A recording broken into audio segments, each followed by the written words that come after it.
Ele não quer mais fazer parte dessa velha política, ele quer algo diferente, ou seja, a honestidade, ele quer pessoas que se levantem pelo interesse da população, pela luta pela família, por nossas crianças. Não é fácil, mas nós estamos aí para isso. Vocês sabem também que vocês, por exemplo, o deputado Jair Bolsonaro, ele usa umas frases de efeito, por exemplo, e algumas frases de efeito, eu vou discutir com isso aqui quando ele ligar, tem sido muito polarizado. Ele é muito polêmico, né? Muita coisa que ele fala é a verdade. Por exemplo, perguntam para ele sobre bandido, se ele tem pena de estuprador em prisão.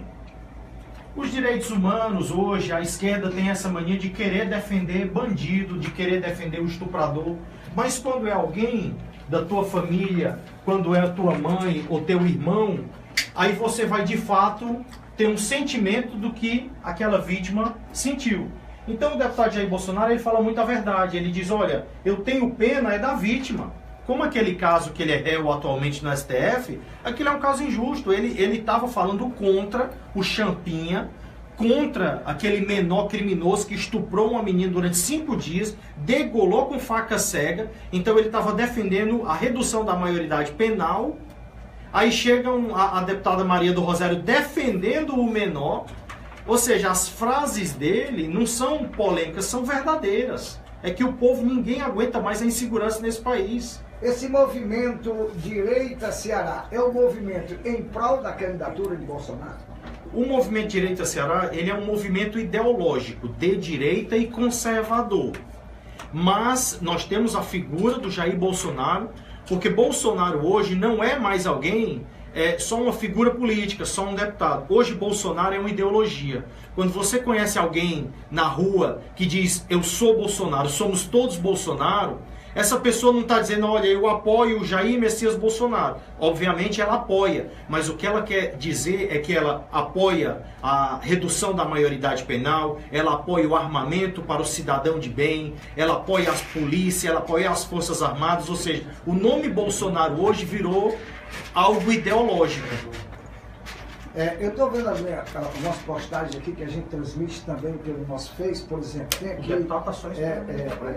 algumas pessoas que estão colocando mensagens, umas já deputada está esperando ligação. Já tá. Posso pedir? Ele pediu. Pode pedir. Já. Ele liga lá para baixo e a menina passa para a gente aqui na hora que passar, a recepcionista agora recebe. A gente tem algumas postagens de apoio, mas por exemplo aqui, deixa eu ver aqui, tem uma que eu encontrei aqui, Didão, Wanderson Pereira, você conhece o Wanderson Pereira? Ele coloca aqui o seguinte, perguntar não ofende, democracia é isso? Quais os benefícios que o deputado Bolsonaro conseguiu no auge, né, dos seus quase 30 anos você tem como ligar? Eu passei aí pro WhatsApp. Tá bom, daqui a pouquinho a gente vai discutir. Né? Você liga ou eu te ligo? Diz, Quero só mandar... Tá bom. Tá fechado aí. Anote aí. Pronto. O DDD 85. Quero só mandar um abraço pro Wanderson Pereira. Aqui para deixar aberto o controle. Entendi. Mandar um abraço pro nosso amigo Wanderson Pereira. 49 Abraço, 3. Um abraço aí. Pode ligar que eu tô ao vivo já, tá? Nós estamos aguardando aqui a ligação do deputado Jair Bolsonaro. Ele já vai ligar agora? Tá ligando agora. Do pessoal aqui da assessoria que participa. Mas deixa eu aproveitar aqui rapidinho, o Heitor. Wanderson Pereira. Perguntar não ofende. Democracia é isso? Quais os benefícios que o deputado Bolsonaro conseguiu no auge dos seus quase 30 anos como deputado federal? Agradeço. Se ele entrar no... Tá fechado, não é esse microfone? Não, tá aberto aqui. Tá Alô? aqui. É porque serão dois. Se ele entrar no site da Câmara ou na página do deputado Jair Bolsonaro, ele vai ver mais de 650 projetos do deputado. Então o deputado Jair Bolsonaro, ele vem nessa luta já no seu 7º mandato e há quase 30 anos com inúmeros projetos ele colocou. Eu gostaria de destacar, e vai ser algo que eu também quero pedir a opinião dele, a questão do voto impresso, porque as nossas urnas são passíveis à fraude. A população brasileira tem que tomar conhecimento disso. Um projeto de lei do deputado Jair Bolsonaro foi aprovado e é importantíssimo hoje a população pedir o voto impresso. Eu acredito que ele já está na linha e aí eu passo para você. Nós vamos aqui agora, deixa eu ver aqui. Deputado Messias Bolsonaro, boa tarde. Messias Bolsonaro. Em especial no Edom Freire, que está hoje em dia ancorando o programa.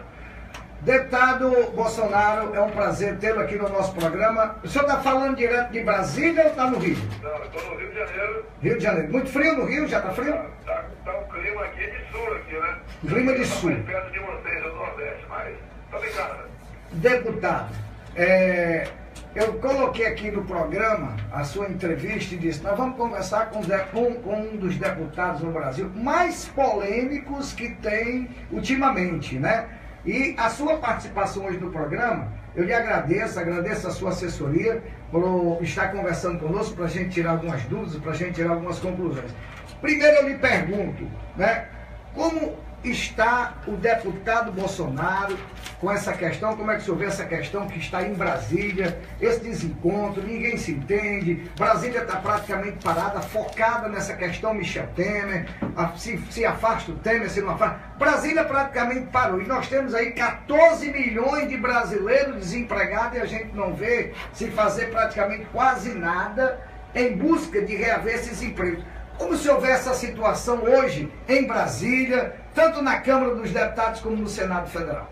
Primeiro uma observação, não são 14 milhões de desempregados, são quase 40 milhões. Porque o IBGE, que faz esse cálculo, considera quem recebe Bolsa Família como empregado. Considera quem não quer procurar emprego como empregado também. Então nós temos hoje em dia uma massa enorme de pessoas que não trabalham em nosso Brasil. Agora, a questão, o que parece é que Brasília é um outro país, completamente diferente, onde tudo funciona para os políticos, como regra. É isso que está errado em nosso Brasil. Você pode ver, com todos os escândalos acontecendo aí, nós temos agora partidos políticos brigando em função do racha no PSB. Ou seja, o partido do PSB rachou, uma parte apoia a Temer, outra não apoia. E, em consequência, como ele tem ministérios, ok? Está ali outros partidos que apoiam o Temer querendo pegar esses ministérios do PSB. Essa, lamentavelmente, é a nossa política brasileira. E nós sabemos que essa forma de fazer política, o racha, a divisão dos ministérios, o loteamento do poder público, leva o quê? A ineficiência do Estado e a corrupção. Parece que os políticos não aprenderam a lição do mensalão e não estão aprendendo a lição do petrolão. Ou seja, a corrupção, como crassa, como existe em nosso país, nós podemos sonhar dessa forma em ser uma grande nação. Eu pergunto ao senhor, qual o posicionamento do deputado Jair Bolsonaro e do seu partido PSC com relação a Michel Temer? Está para ser votado agora, né, se acata ou não a decisão da Comissão de Justiça, que não acatou o pedido de processo contra o Michel Temer. Qual o seu posicionamento e do seu partido? Olha, eu nunca falei pelo partido, eu nunca fui homem de partido. Se fosse homem de partido, estaria respondendo com toda certeza com processo junto aí ao Supremo Tribunal Federal. A minha posição pessoal é a seguinte: eu não posso achar que, pela governabilidade, nós temos que simplesmente conviver com a corrupção. Em sendo assim, hoje em dia o meu voto é pelo prosseguimento da ação contra o senhor Michel Temer. Gostaria que fosse o contrário. Gostaria que estivéssemos vivendo num país sem tanta corrupção. Mas essa é a realidade.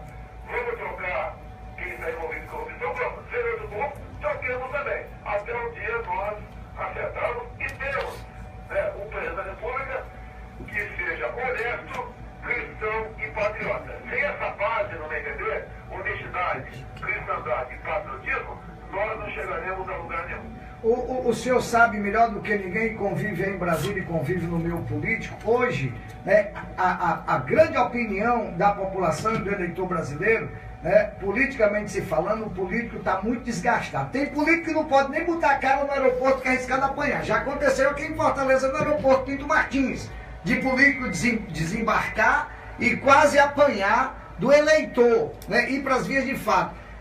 Como é que o senhor vê essa questão da falta de credibilidade da grande maioria dos políticos no Brasil?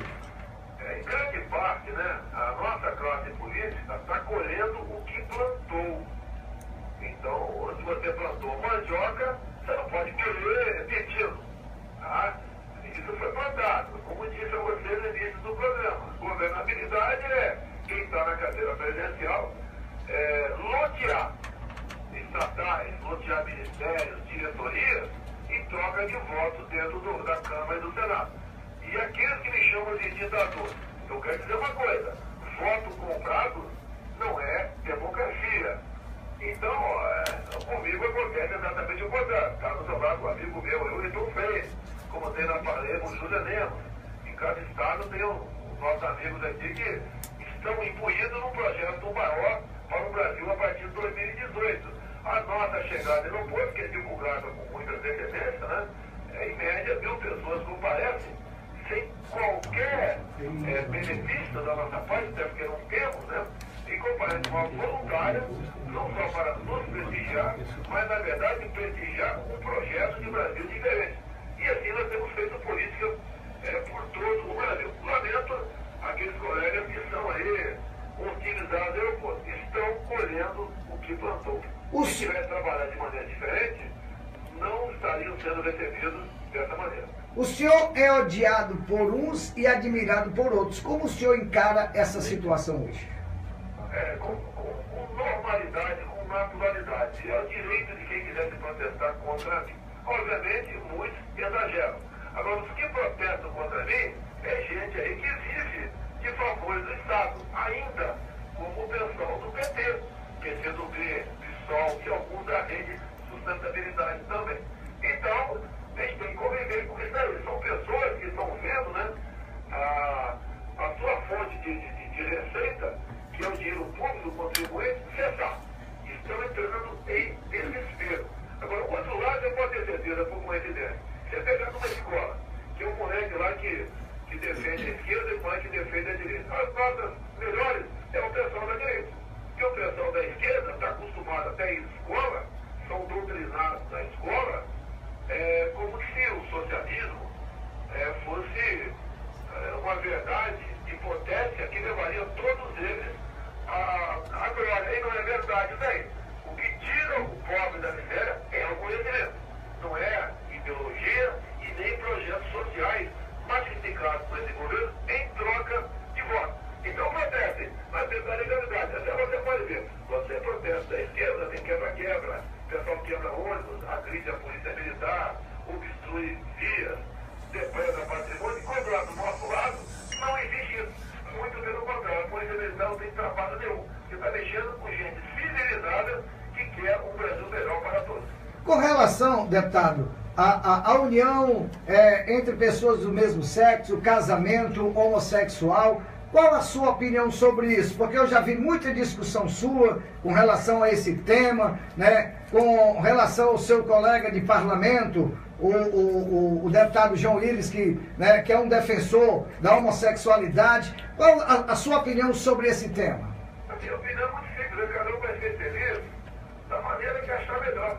Ninguém pode se intrometer nessa área, né? Se um homem de 30, 40 anos, uma mulher de 30, 40, quiser ter alguém do partido do mesmo sexo, vai ser feliz. O que nós não admitimos, o Entrofreire aí não admite, é que isso seja levado para a escola, para as criancinhas a partir de 6 anos de idade. Eu costumo dizer, né? Uma frase nossa, né?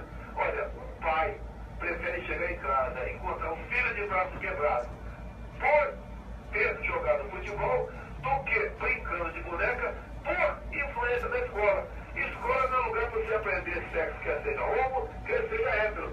É lugar para você se instruir, aprender física, matemática, português, história, geografia e não sexo. E assim sendo, né, eu consegui, sem querer, engajar o ódio daqueles que são os ativistas do movimento LGBT. E eles não tendo como dizer que eu estava errado, que eu estou defendendo a criancinha na sala de aula, eles acabaram me rotulando como homofóbico. É isso aí, e infelizmente faz parte da polícia suja aqui no Brasil. Estamos vencendo essa batalha. Hoje em dia é uma enormidade de pessoas que são homossexuais que concordam comigo. Porque tem homossexual que é pai e quer que o filho na escola aprenda algo que vai servir para ele ser alguém no futuro. E não aprenda a fazer sexo na escola, quer seja homo, quer seja hétero. Com relação... A pergunta tua sobre casamento, né? Olha só, todo mundo pode ter acesso à nossa Constituição de 88. E lá no artigo 226, no parágrafo 3º, diz o seguinte, olha só, eu vou até ler aqui, está na minha frente a Constituição. Para efeitos de proteção do Estado, é reconhecida a união estável entre homem e mulher, como uma entidade familiar, dependendo da lei facilitar sua conversão em casamento. Então, quem quer legalizar o casamento entre dois homens ou de duas mulheres é o direito dele, ninguém tem nada a ver com isso. Que apresente, através do seu deputado, do seu senador, uma proposta de emenda à Constituição, onde é escrito homem e mulher pode par. E daí, caso seja apresentada, e caso seja aprovado na Câmara e no Senado, e promulgado pelo Congresso, ninguém pode falar mais nada. Então ninguém está contra a felicidade, quem quer que seja, da maneira que ele achar que deve ser feito. Dois homens, vai ser feliz, duas mulheres, vão ser felizes, ninguém tem nada contra isso aí.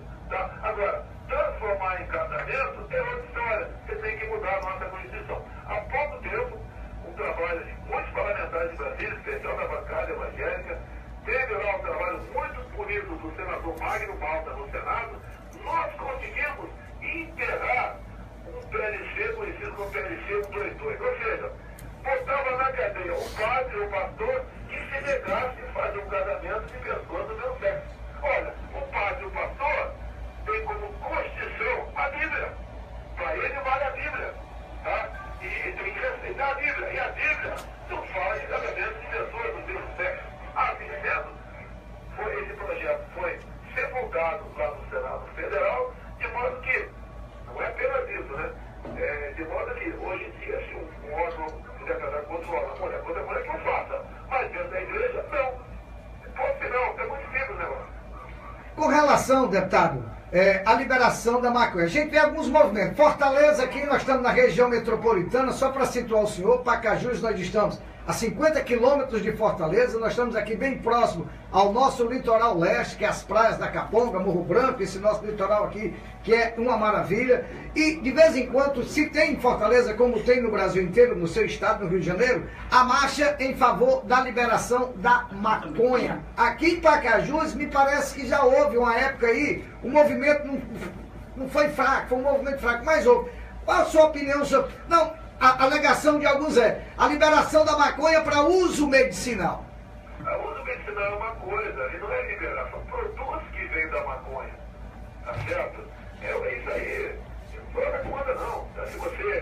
Se tem algo, né, um remédio que vem da maconha, você faz o remédio, ele é reconhecido pela Anvisa e vai ser vendido nas farmácias de forma controlada. Isso é uma coisa. Agora, liberar a maconha é outra história. Eu quero perguntar para quem está nos ouvindo, qual o benefício que a maconha traz para nós? Se for liberada, hoje o pai tem muita preocupação, seu filho, a sua filha, pode ser viciado por um traficante, numa esquina, ou até mesmo na escola. Se você liberar isso, pode ter certeza que a chance do garoto experimentar essa droga mais cedo aumenta e muito. Alguns falam o seguinte, não tem como controlar porque tá aí, é uma realidade o consumo de drogas no Brasil. Então a sugestão, vamos legalizar a corrupção também, que não dá para controlar a corrupção, segundo alguns, tá certo? Outros falam mais uma besteira ainda, a maconha legalizada, vendida aí nas tabacarias, o governo vai arrecadar imposto. Olha, meu Deus do céu, o governo arrecada imposto hoje com cigarro. E hoje no Rio de Janeiro está sendo deflagrada uma operação para combater o tráfico de cigarro. E hoje em dia chega próximo a 40% o volume de cigarro que é vendido no Brasil, que vem contrabandeado, em especial no Paraguai. E se você legalizar a maconha, pode ter certeza, hoje em dia a maconha chega aí para o consumidor de maneira clandestina. Se você legalizar, alguém vai plantar, você vai ter que pagar ele vai ter carteira assinada, vai ter benefício da CLT, vai ter imposto. Então a maconha que vai chegar na tabacaria vai ser muito mais cara que a da maconha de forma clandestina. Então vai continuar havendo a maconha contrabandeada, né, traficada, a exemplo que está o cigarro hoje em dia. Não é, então, para você resolver um assunto, você vai complicar mais ainda nessa produção. Não podemos admitir a liberação de drogas no Brasil. Se admitir, o Brasil, que já faz mal da zero, vai ficar muito pior. Muita gente desempregada, crise de depressão, vai acabar cedendo aí a tentação da droga. E depois que entra, a gente sabe que é muito difícil sair. Deputado, eu vou entrar num tema aqui, né, que já se discutiu muito esse tema, muita gente ficou em dúvida. Alguns governadores do Brasil falam da unificação das polícias civis. Tem gente que defende, tem gente que não defende. A unificação de polícia civil e militar. O senhor, como militar, o que é que o senhor acha? Qual a sua opinião com referência a esse tema, unificar as duas polícias? Eu sei que uma polícia é a judiciária, que é a polícia civil, e a outra que vai para o combate, que vai para o enfrentamento, que é a polícia militar. Inclusive, tem um deputado, não sei se um deputado estadual, eu estava até vendo um vídeo ontem, esse cara está falando muita besteira, defendendo o desarmamento da polícia militar. Vamos desarmar a polícia militar. Eu digo, pra quê? Acaba logo, então, né? Para desarmar, né, a polícia militar. Qual a sua opinião com referência a esse tema? Esse realmente é um tema controverso. Você vai para o meio do policial civil, e depois vai para o meio do policial militar, a grande parte não concorda com isso aí. Agora, o que nós precisamos é que a polícia funcione. Tá? Funcione trocando informações. Aí você dá para forçar a barra em cima disso. Dá para forçar a barra em cima disso. Dá para forçar trocando aí informações, figurinhas assim. E o que parece para muitos, eu não estou acusando, é uma reserva de legado. Você pode ver. O termo circunstanciado, tá? É um ciclo completo por parte da polícia militar. A polícia militar prende muita gente. E ao levar para uma delegacia, às vezes o policial fica 2, 3, 4, 5, 6 horas aguardando ali o registro daquela ocorrência. Eu acho que a polícia militar podia fazer esse trabalho. A polícia civil é contra. Então, dá para compor. Tá? Você vai ter que forçar a barra. Vai ter que forçar a barra e buscar uma maneira desse compartilhamento de informações. Tá? Agora, juntar as duas, eu acho muito difícil. Você poderia começar a criar uma terceira polícia. Olha que eu vou falar aqui, mesmo absurdo, né?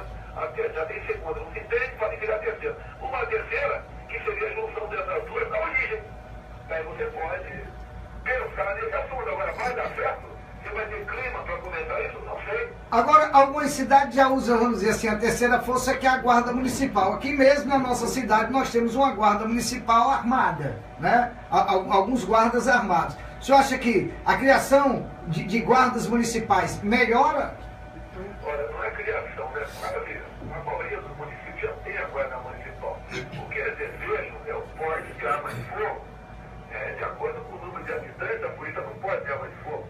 Por outra parte, o policial, a guarda municipal em alguns municípios, usa arma apenas quando está de serviço, não tem cabimento. O cara vai para casa, ou fica numa folga fim de semana reservado, não tem cabimento aí.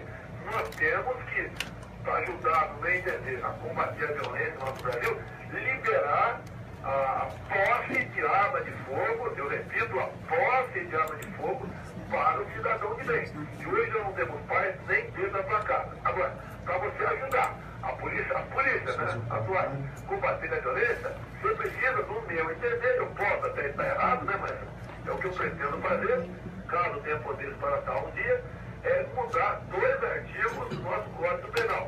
Um está bastante em vigor agora e o pessoal vai entender perfeitamente que eu tenho razão. Chama-se excesso.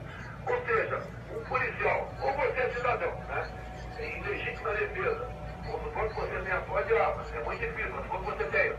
Você mata alguém com mais de 2 tiros, e dependendo da sua vida de terceiro, você responde. Você pode enfrentar um tribunal de júri. Como vai enfrentar agora, decisão do Ministério Público de São Paulo, o cunhado da Ana Hickman.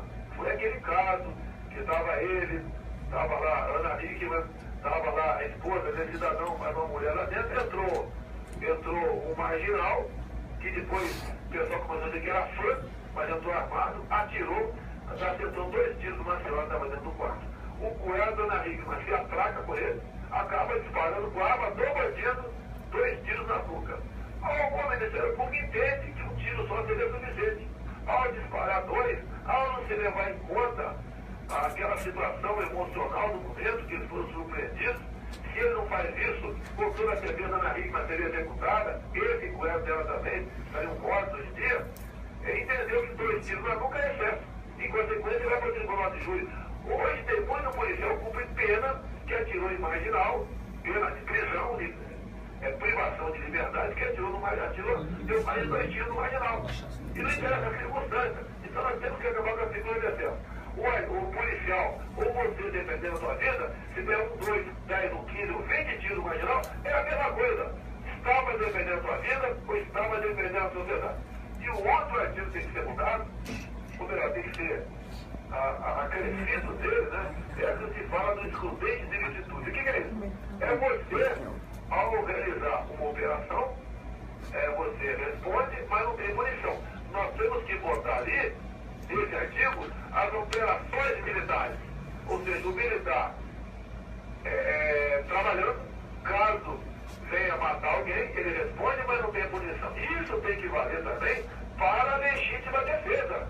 Você vai defender a sua vida de terceiros, caso venha matar alguém, com tiro que seja, você responde, mas não tem punição. Isso chama-se excluir de licitude. Sem que isso venha acontecer, não conseguiremos diminuir o problema do Brasil. Uma informação que eu acabei de ter agora, eu não confirmei ainda, seria aí no estado do Nordeste, Rio Grande do Norte, onde o governador teria afirmado que não tem como combater a violência. Ele, praticamente, teria, né, jogado a toalha. Isso, com toda certeza, né, tem tudo para ser verdade, não posso afirmar aqui, mas é uma situação que vai se expandir para todo o Brasil, porque a violência tem crescido em função do desemprego, em função do politicamente correto, em função do desgaste de valores familiares patrocinados pelos últimos governos, em função da política de desencarceramento, a política de atingir, caluniar, ofender, atacar, em especial as polícias militares de todo o Brasil, e também, né, em função de uma tal de audiência de custódia. O vagabundo hoje é detido pela polícia, ele vai perante o juiz, e é comum o juiz liberar o vagabundo, tendo em vista a quantidade de preço é muito grande no Brasil, e também não é raro meter o processo em cima do policial acusando de tortura física ou psicológica. Com esse quadro que está aí, não temos como diminuir a violência em nosso Brasil. Deputado, deixa eu aproveitar aqui e fugir um pouquinho aqui do meu roteiro. Estou aqui, a gente está transmitindo essa sua entrevista para o mundo inteiro, através da nossa página oficial no Facebook, através do nosso site, através do aplicativo. Estou conversando com o deputado federal Jair Bolsonaro, do Rio de Janeiro, pré-candidato a presidente da República nas eleições de 2018. Nós estamos aqui na FM Guarani, na cidade de Pacajus. Um internauta pediu para que ele fizesse a seguinte indagação. Wanderson Pereira, vamos lá para o Wander, você diz assim, deputado, o que o senhor achou da reforma trabalhista? Aí eu aproveito, reforma trabalhista e reforma previdenciária. Sua opinião nessas duas? Eu ia responder para o Wander isso aí, né? Perguntar para ele. Qual o direito foi subtraído do trabalhador? Me responda aí. Porque todos aqueles previstos, trabalhadores, estão lá na Constituição. Hora extra, licença de garantia, está tudo previsto lá. Tá? Nada foi retirado. O que basicamente foi acertado nessa reforma trabalhista é a relação patrão-empregado. Hoje em dia,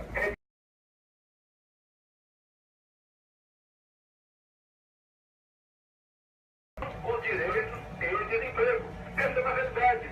Com essa série que nós temos aí, você não consegue produzir um prego aí em Fortaleza e vender de forma competitiva em qualquer outro país do mundo. Você não consegue. Você está travado.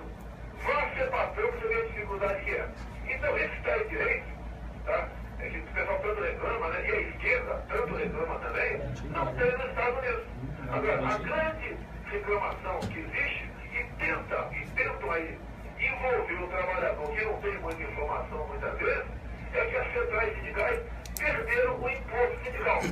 Acabou aquela mamata deles de ganhar um dia de trabalho por ano de dezenas de milhões de trabalhadores. Acabou. E nós sabemos que os sindicatos brasileiros, em grande parte, não são todos, mas grande parte, são peregos, que vivem exatamente do imposto daqueles que trabalham. Então, a reforma trabalhista, essa que está aí, na minha opinião, e estou aí pedindo por Wanderson, né? respeitosamente, que me diga quais direitos foram subtraídos do trabalhador. Nenhum. Eu já respondo por isso. No tocante à reforma previdenciária, aí é outra história.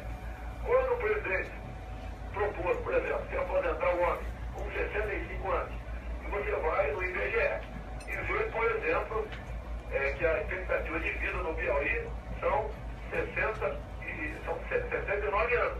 Não é justo você propor a aposentadoria com essa idade. Partindo desse princípio, não conta como apoio à reforma previdenciária do senhor Michel Temer. Deputado Jair Bolsonaro, uma pergunta aqui ao senhor. O senhor tem umas frases de efeito, umas frases que causam muito polêmica. Vamos lá. Outro internauta, foi baseado no que foi colocado na internet, eu peguei para lhe fazer essa pergunta, até porque eu sei que o senhor não é de engolir palavras, né? O senhor não é de engolir palavras. Informações dizem que durante uma entrevista, informação que chegou até a mim, que durante uma entrevista, o senhor teria dito que a mulher tem que ganhar menos do que o homem porque elas engravidam.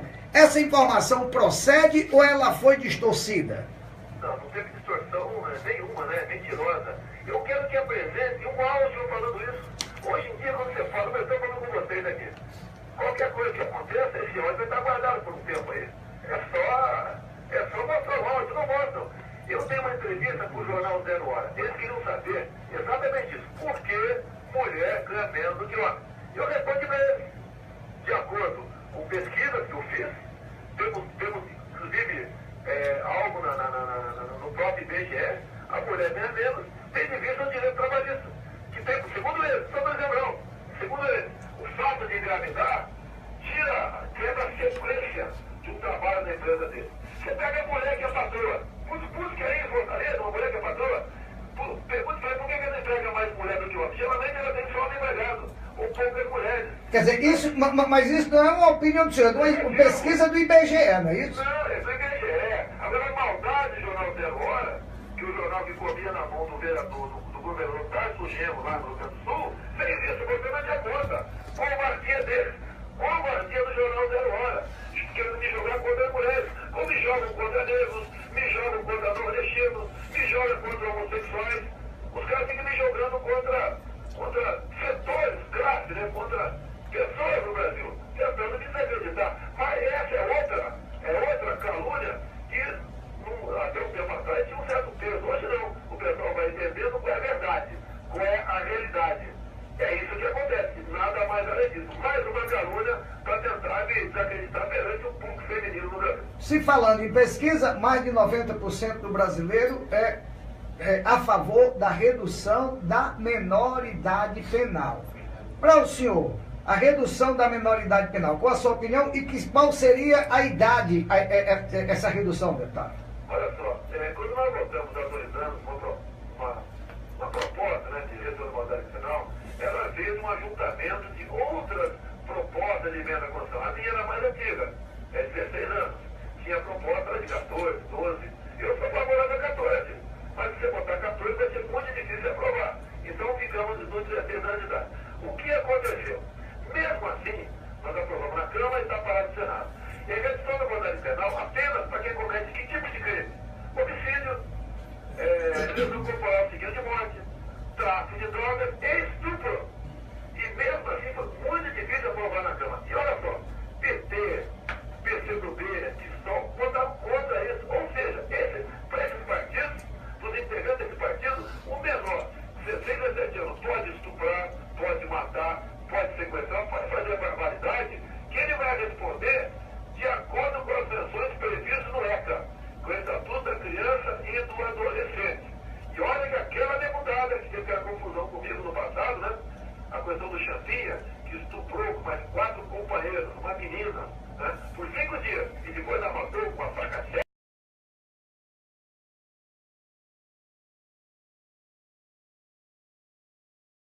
Ou seja, 90% da população aproximadamente quer a redução da menoridade penal. E esse pessoal de esquerda que diz que nós temos que ouvir o povo para tomar decisões, quando o povo fala que nós queremos a ação manageira, são contrários.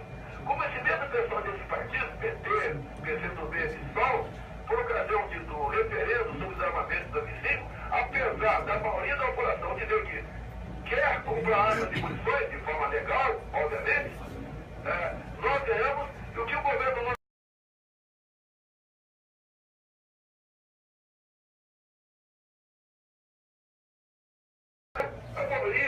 da garotada do Brasil, honesta e responsável. Para me encerrar com referência ao Código Penal, à criminalidade, tem uma pergunta aqui, baseada numa frase que o senhor diz muito e virou até jargão no Brasil afora, que diz o seguinte: o senhor diz, né, me corrija se eu estiver errado, fica à vontade, o senhor diz que bandido bom é bandido morto. Isso quer dizer que o senhor é a favor da pena de morte e com referência aos direitos humanos. Porque, deputado, eu tenho dito muito aqui no programa o seguinte, eu faço programa policial também, eu tenho 30 anos aqui acompanhando a vida dos policiais, eu tenho dito, quando um policial morre num confronto com um bandido, ninguém vê a população fazer manifestação, ir pra rua queimar pneu e protestar porque mataram um policial. Quando é o contrário, aí vão pra rua, se manifestam. E também a gente nunca ouviu, ou pelo menos viu, dizer que em combate um policial morto, os direitos humanos vai lá para resguardar, para ficar com a família, para dar apoio moral para a família. Com referência a esse tema, bandido bom é bandido morto, uma frase do senhor, e com referência aos direitos humanos. Primeiramente, vamos corrigir essa frase, não é minha, eu concordo com ela. Mas o senhor usa ela? Não é minha, às vezes a gente usa ela. Ah, então tá bom. Usa essa frase, né? Uhum. Eu tive num programa do Jô Soares, há alguns anos, e você falou em pena de morte, ele falou, né? Mas no mundo todo, a pena de morte não diminuiu o número da violência. Eu respondi pra ele, mas eu nunca vi alguém executado voltar e cometer um crime. Eu já ouvi o senhor falar isso. Tudo bem. Então, essa frase é minha, sim, ok? Não é que eu estou torcendo para todo mundo morrer, não. Não, tá certo? Alguns poucos bandidos, pouquíssimos, tem como se recuperar. Mas, naquele momento, eles o policial, né? E o bandido, e o bandido. Você pode ver esse caso de Minas Gerais aí, a semana passada, há 10 dias mais ou menos. Eu vi. Então, não atirou, e com toda certeza, ele raciocinou. Ele raciocinou, por que ele raciocinou? Que em Minas Gerais é comum, o policial que atira, não interessa que ele mate, né? Matou um cara que está com canhão atirando contra ele, ou atirando contra a sociedade. Ele vai pra cadeia. Já tem até um modelo de habeas corpus para botar esse colega em liberdade. Então, naquela fração de segundo que ele raciocinou, atiro, aquele pessoal que estava em cima ali, aquele carro, atirou ele. Lamentavelmente, o nosso colega foi a óbito. E a questão de direitos humanos, né? Eu costumo dizer o seguinte: se eu chegar lá, não vai ter um centavo de recurso público para entidades que defendam direitos humanos. Tá certo? Lógico que tem ONG maravilhosa por aí que prestam um tipo de serviço à população. Eu estou falando dessas que vivem da violência, da morte de policiais. Que esse pessoal não presta qualquer apoio ao familiar do policial. Quando eu falo agora, o familiar do vagabundo, ou o próprio vagabundo, esse pessoal dá um atendimento lá na própria delegacia favorável a ele. Vamos ter que mudar isso daí. Indo agora para a criminalidade, vamos dizer assim, política, deputado, me permita falar dessa forma, em caso de corrupção envolvendo políticos, qual a sua opinião em relação à pena que deveria ser aplicada a ele, confirmado, né, envolvido em corrupção? Olha, no Brasil, né, não existe, segundo a Constituição, a pena de morte, a pena de caráter perpétuo ou de que é o trabalho forçado. O que nós precisamos para qualquer tipo de crime no Brasil, crime de sangue, qualquer tipo de crime, corrupção que mata, né, na sombra muito mais do que uma arma na mão do marginal, pena de liberdade. O cara tem que, não é apodrecer na cadeia, tem que cumprir a sua pena encarcerada. A questão de progressão de pena é outro fato que choca todo mundo. Você pode ver, foi condenado a 10 anos, aquele casal da Torre, né? Uhum. E no dia